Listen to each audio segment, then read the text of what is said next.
watu wa mataifa wanahesabika kuwa Waisraeli ama watu wa himaya ya Mungu baada ya kufanya nini? Kuwa katika Kristo. Kwa hivyo tumeona kwamba in order ama ili tuweze kupata kibali cha kuitwa Waisraeli, wale ambao mara nyingi Mungu amekuwa akisimama nao amewazungumzia, lazima tuwe ndani ya nini? Ya Kristo. Hebu nisomee 19 inasema aje? Basi tangu sasa ninyi sio wageni wala wapitaji, bali ninyi ni wenyeji pamoja na watakatifu, watu wa nyumbani wake Mungu. Au wanazungumzia sasa. Kwa hivyo sasa, kutoka juu tumeona kwamba ni wale ambao wamekuwa na imani ya Kristo, faith in Jesus or the faith of Jesus. Hapo namna gani? Ndio maana nasoma Ufunuo ile ambayo tunapenda kusoma 14 mstari wa 12. Hapa ndipo subira ya watakatifu wanaoshika amri za Mungu na ushuhuda na imani ya Yesu. Na imani ya Yesu Kristo, sio ushuhuda, na imani ya Yesu Kristo.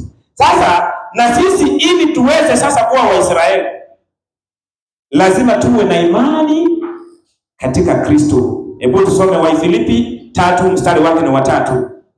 Wafilipi 3. Yes, 3:3 inasema aje? Maana sisi tu tohara twamwabudu Mungu wa roho, ndio, na kuona fahari juu ya Kristo Yesu, wala hatukutumaini mwili. Walakini mimi ningeweza kutumainia mwili, mtu yeyote akijiona kuwa nayo sababu ya kutumainia mwili, mimi zaidi. Sasa hebu soma hiyo 3:3. Rudia tena. Inasema ndio, maana sisi tu tohara tumwabudu Mungu kwa roho na kuona fahari juu ya Kristo Yesu. Ngoja tu hivyo. Kwa hivyo tunaona hapa sasa, baada ya kumwaminia Yesu Kristo, tunamwabudu Mungu katika nini? Katika Kristo. Si ni kweli? Sasa in simple terms, ama katika njia ambayo ni rahisi sana tuweze kuelewa hili, ni kwamba Waisraeli wa kweli lazima wamwabudu Mungu na mwanawe Yesu Kristo. Ndio maana lile andiko ambalo pia tunapenda kulisoma 17 mstari wake ni wa 3, kitabu ni cha Yohana, kwamba na uzima wa milele ni wa nani? Ndio huu, waabudiwe Mungu wa pekee wa kweli na Mungu na Yesu Kristo aliyefanya nini? So Uisraeli wa kweli umejengwa katika kumwelewa Baba na mwanawe Yesu Kristo. Hiyo ndio passport ambayo inatutambulisha sisi kama Waisraeli. Sijui kama tunaelewa na watu wa Mungu. Sasa ili jambo ambalo tunalizungumzia linaitwa mystery. Tunaweza tukaweka mystery kwa lugha ya Kiswahili. Fumbo. Ni fumbo. Yaani ni jambo ambalo ni fumbo.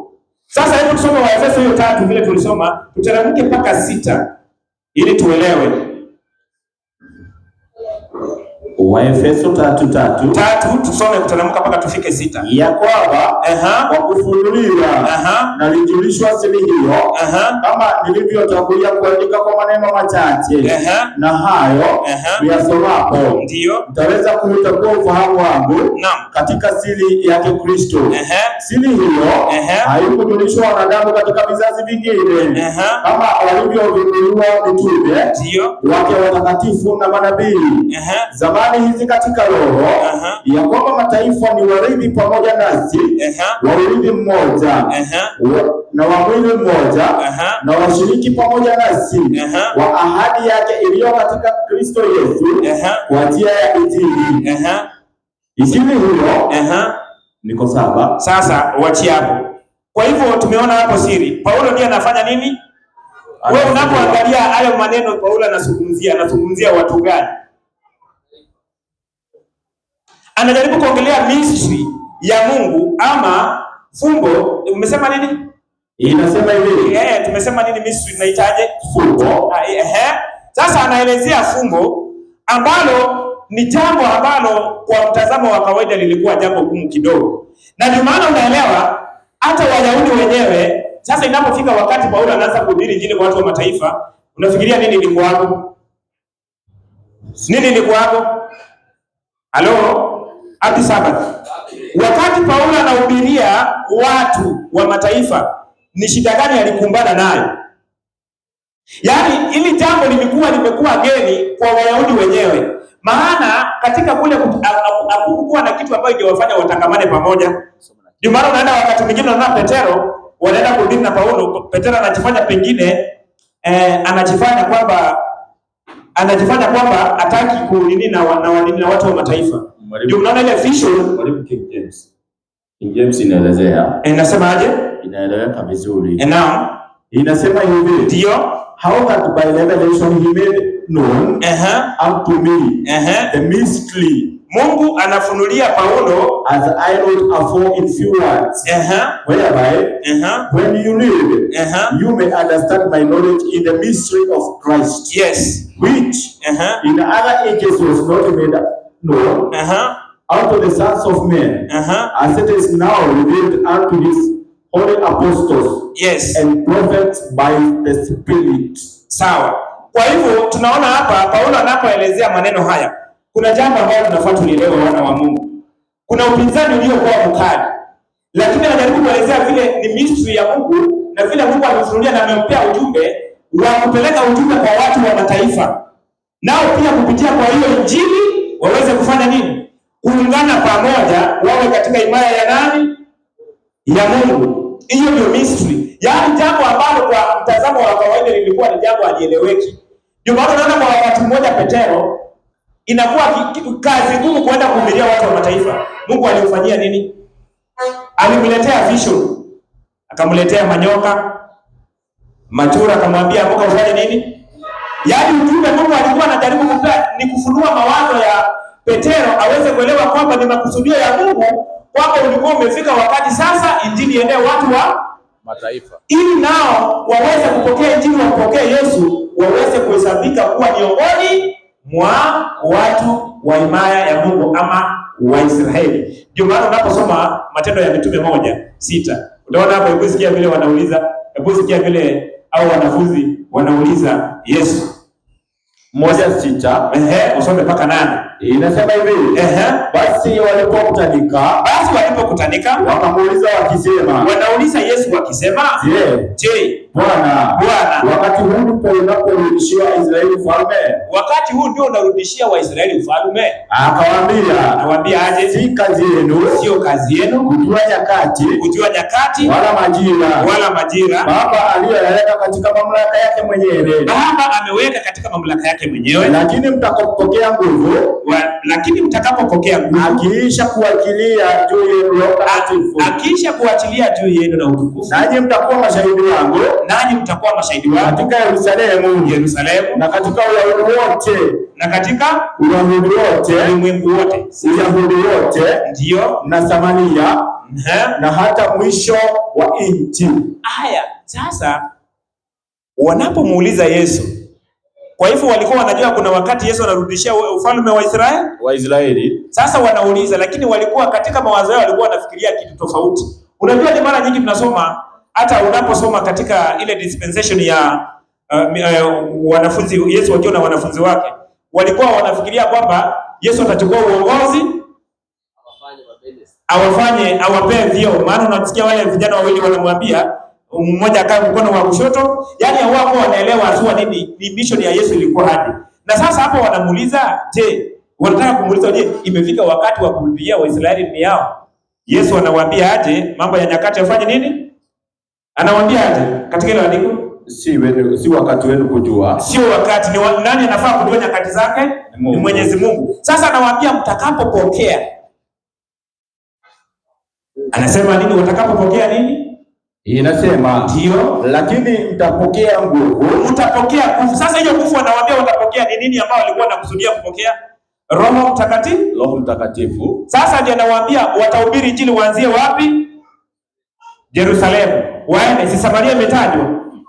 Samaria, wacha tuongelee tu Samaria kwanza. Samaria ilikuwa inajulikana na watu wa gani? Watu wa mataifa, si ni kweli? Samaria ilikuwa na watu wa mataifa. Kumaanisha kwamba sasa Yesu anawaambia kwamba wakati umefika sasa. Injili itapanuliwa ifikie watu wote, mpaka wale watu ambao walikuwa wanaonekana kwamba hawafai kupelekewa injili, ili nao wafanywe wawe katika himaya ya watu wa Mungu, wawe wa Israeli. Lakini kile ambacho kinafuata, wakati wanahubiri tena waliana, Yesu anawaambia tu hivyo, lakini bado baada ya kuanza kazi wanajaribu kujizuia kwenda kuhubiria watu wa mataifa. Hebu nipe Luka Luka 21 verse 24. Ili tuweze kuwa ni wakumaliza, maana muda naona pia umeenda. 21:24 ndio inasema, ndio wataanguka kwa ukali wa upanga, nao watatekwa nyara, na kuchukuliwa katika mataifa yote, na Yerusalemu utakanyagwa na mataifa, hata majina ya mataifa yatakapotimia kuja kwa Mwana wa Mtu. Sasa hiyo Luka 21:24 inazungumzia ni dalili za kurudi kwa Yesu Kristo. Kile ambacho tunaona hapo, kuna scattering, si ni hivyo kweli? Sasa hiyo scattering ambayo inazungumziwa pale, kile ambacho tunaona vile hiyo andiko, kuna jambo nilikuwa nataka tutoe pale. Wakati kile ambacho kinakusudiwa kufanyika ndio Yesu Kristo arudi, unaposoma ile, hebu soma 23 kwanza, soma 23 tupate context yake, ama 25. Ole wao wenye mimba. Hebu soma 23. 23 ndio hiyo. Ole wao. Twende 25. 25 inasema, tena kutakuwa na ishara katika jua. Twende 27 mtumishi. 27 inasema, 27, hapo ndipo watakapomwona wana wa Adamu. Hapo ndipo watakapomwona wana wa Adamu akija katika wingu, pamoja na nguvu na utukufu mwingi. Sasa sikia, the time of the Gentiles, kwamba nyakati za watu wa mataifa zinazozungumziwa katika Luka 21:24 zinaashiria kwamba ni kipindi ambacho ujumbe ungeendea watu wa mataifa, na baada ya ujumbe kuendea watu wa mataifa, kile ambacho kingefuata ni nini? Baada ya ujumbe kuendea kwa watu wa mataifa, nini inafuata? Hiyo Mathayo 21:27 imesema ndipo watakapomwona nini? Kwa hivyo kile ambacho kinakusudiwa, si tunasikia kwamba kuna hekalu litajengwa. Sasa tunaambiwa kwamba tunaishi katika kipindi cha mataifa, ujumbe unaelekea kupeleka kwa watu wa mataifa. Baada ya ujumbe kufikia ulimwengu wote, maana agizo kuu ambalo tunapewa katika Mathayo 24:14, na hii injili ya ufalme itahubiriwa ulimwengu ndio iwe ushuhuda, ndio mwisho utimie. Si ni kweli? Sasa baada ya kile ambacho kinachoendelea sasa hivi, watu wa mataifa kuhubiriwa, hakuna kitu kingine kinatarajiwa kuonekana kwamba kuna Israeli mahali fulani hekalu linajengwa. Maana baada ya ujumbe kufikia watu ulimwengu wote, kile ambacho kinakusudiwa katika uso wa dunia ni nini? Sasa hii dhana ambayo imemea katika mawazo ya watu ati kwamba Israeli ambayo ile ambayo inazungumziwa sasa hivi ati ni Israeli, ati kuna jambo fulani ama prophetic event inafanyika pale ili iashirie mwisho wa dunia, hiyo ni mambo ya uongo, ni ya kupotoza. Na tukasema kwamba shetani mara nyingi anapofanya kazi, afanye kazi aonekane kana kwamba ni yeye anafanya, atafanya tumie mawakala wake, na mawakala wake wanapofanya hiyo kazi yake, utafikiria kwamba wanafanya kazi ile ambayo Mungu amekusudia ifanyike, lakini mwisho wake hiyo kazi inakusudia kupoteza watu. Ndio nikakutana na rafiki yangu mmoja akaniambia, amekuwa nafikiri wakati tulikuwa tumeanza hii kanisa la Mwiki, alikuwa anafuatilia sana na alikuwa anakuja kwa mikutano yetu. Alikuwa anapenda kuuliza maswali, unajua Yesu atakuja ashuke sijui nini. Hapo sasa alikuja akaniuliza, kuna kitu nimekuja kuelewa, ati hii Israeli inapigana, sio wale watu wanazungumziwa ndani ya Biblia. Nikamwambia sio. Namna gani? Kuna mtu alinifundisha, nikaona mambo tofauti sana. Nilishukuru Mungu kwa sababu huyu ndugu yetu alikuwa anapinga sana. Ni kama Mungu anaendelea kumleta karibu aweze kuelewa ujumbe wa kweli na aweze kujiunga. Utawezekana tu Mungu amsaidie aweze kujiunga pamoja nasi tunapokuwa katika safari hii. Namalizia kwa kusema nini, watu wa Mungu? Namalizia kwa kusema tunaishi katika nyakati ambazo mambo yanayoendelea sasa hivi, watu wengi wanaweza wakachukuliwa na mawimbi ya mafundisho potofu. Alafu unasikia paka wengine, unasikia mapulpits watu wanasimama wanashabikia, mliona, yani mapasta wameka, mliona vile Israeli iligonga Iran. Mungu anawashikilia, Mungu atapiga maadui zake watamalize. Unafikiria ni Mungu gani huyu? Ni Mungu gani huyu ambao watu wana advocate, anaruhusu watu wauawe kinyama vile, atuseme ni Mungu anapigania taifa lake? Tuelewe kwamba Waisraeli wale ambao Mungu anazungumzia nao na Waisraeli ambao wanaopatikana katika kipindi hiki ni wale ambao wameshikilia imani katika Kristo. Au ndio Waisraeli ambao Mungu anazungumzia, anasema atawalinda, atawaepushia na mitego yote ile ambayo itakao wapata. Sio wale wa Middle East. That is a political Israel, na ina uhusiano wowote na masuala ya kuandaa watu waende katika ufalme wa mbinguni. Ndio kuna mambo yanaendelea pale, wanajenga hekalu, wafanye nini? Hao yote wanaweza wakayafanya. Lakini tuelewe kwamba Mungu, Yesu alisema kwamba hiyo nyumba imeachwa kuwa ukiwa. There is no presence of God amidst, au ni wewe na mimi tutakaposikia sauti ya Mungu tuzaliwe katika imani. Na ni imani gani? Imani ya pekee ya kweli ya kumjua Baba na mwanawe Yesu Kristo aliyemtuma. Nani akona swali? Nani akona jambo la kuongezea ili tuweze kuwa ni wa kumaliza, tuweze kupea vipindi vingine nafasi pia tuweze kusonga mbele. Luka 21:24 ndio ningeomba tuiangalie na njia ya kipekee. Luka 21:24. Asante. Twende pale tuiangalie kwa njia ya kipekee ya kiunabii na mambo yenye yanajiri kwa sasa. Inasema wataanguka kwa ukali wa upanga. Hiyo tujue ya kwamba si upanga wa ile vita, lakini ni upanga wa ukweli, yani neno la ukweli la Mungu. Nao watatekwa nyara na kuchukuliwa katika mataifa yote. Katika mataifa yote. Unaona? Haya. Na Yerusalemu utakanyangwa na mataifa hata majira ya mataifa yatakapotimia. Hapo ndio kuja kwa mwana wa Adamu utafika. Asante. Kwa hivyo tunapoangalia hapo the time of the Gentiles ni wakati ujumbe unapelekwa ulimwengu mzima. Awamu ya kwanza ndio inaendelea, awamu ya pili inaendelea. Kipindi gani? Loud cry. Yes, tumishi. Ni kuongezea tu mtumishi. Najua unatokisha kuuliza kwa nyumbani hiyo ambaye wao wanakusandikia. Mimi naona ni katika Waefeso 4:4. Naam. Ni Wakorintho wa pili 4:4. Ndio. Ndio huyo Mungu ambaye anazuia kujulikana kwa Kristo kwa watu. Okay. Mungu wa dunia hii amewafanya wengi. Asante. Tuombe Mungu atusaidie sana.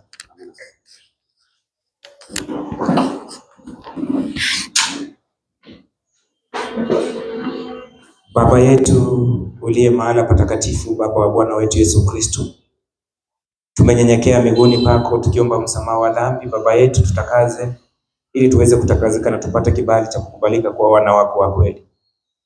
Asante Baba kwa fundisho ambalo limekwisha pita. Baba yetu, tusaidie ili tuweze kuwa Waisraeli wa kweli. Baba, tunaoandalika kwa ajili ya ufalme wako. Tunaishi katika nyakati ambazo zinatatanisha Baba yetu. Tunakulilia utushikilie mkono ili tuweze kuwa na imani ya mwanao Yesu Kristo itakayotupea nguvu ya kushinda majaribu ya yule mwovu Shetani. Tunaishi katika nyakati za madanganyiko. Mafundisho mengi potofu yamekuja ya kuwadaa watu wako na waiondokee imani. Baba yetu, tunaomba hilo lisije likawa miongoni mwetu. Utusaidie na kutunemesha na kweli zote, na wakati kweli zote zinaletwa Baba kwetu, tuweze kuitikia ujumbe wako na kuandalika kwa ajili ya marejeo yako. Tamalaki katika mipangilio yote ambayo imesalia kwa siku ya leo, ni kupitia jina safi la Yesu Kristo tunaomba na kuamini. Amina. Amina. Asante.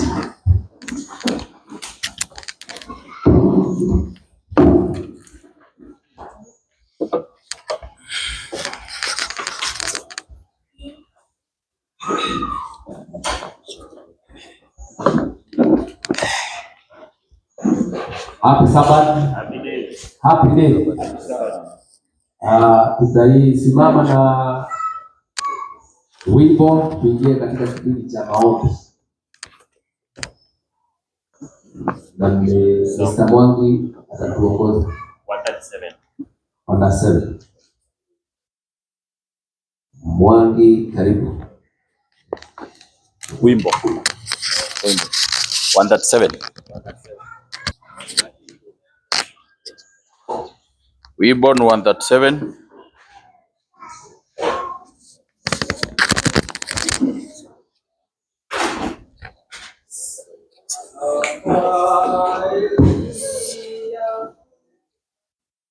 Happy Sabbath. Happy day. Happy Sabbath. Na tutakamuda tukiimba hii wimbo. Sawa. Haya. Saheri ya Sara tunapojidi. Haya, tuanzeni. Saheri ya Sara tunapojidi, kama tukija kwake Yesu rafiki, tukiwa na imani kwamba yumzi waliochoka sana watapata raha. Sala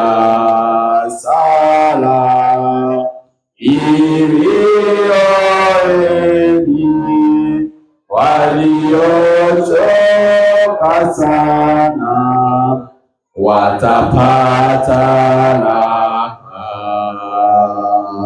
Saheri ya Sara ajapo Mwokozi, ili awasikie watoto wake, utwambia tuweke miguuni pake mizigo yetu yote, tutapata raha. Sala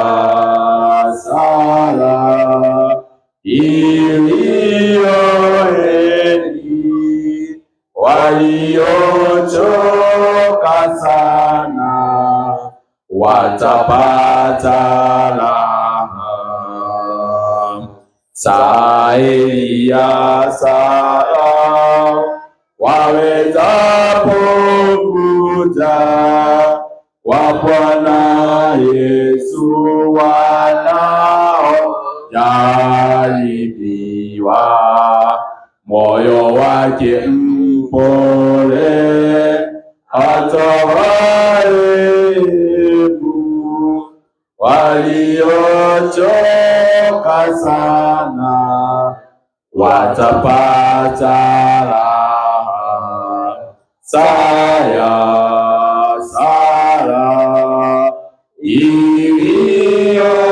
iliyoeni waliochoka sana watapata raha. Saheri ya Sara tutakapopewa mibaraka ya Roho, tukimwamini kwa kuamini kweli, hatutaogopa waliochoka sana watapata raha. Sala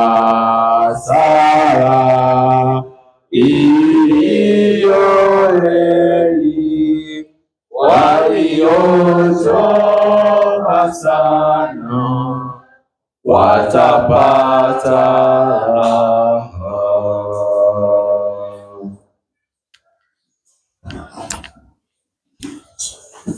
Na tuketi. Ni wakati wa maombi, tuwe wa kujitayarisha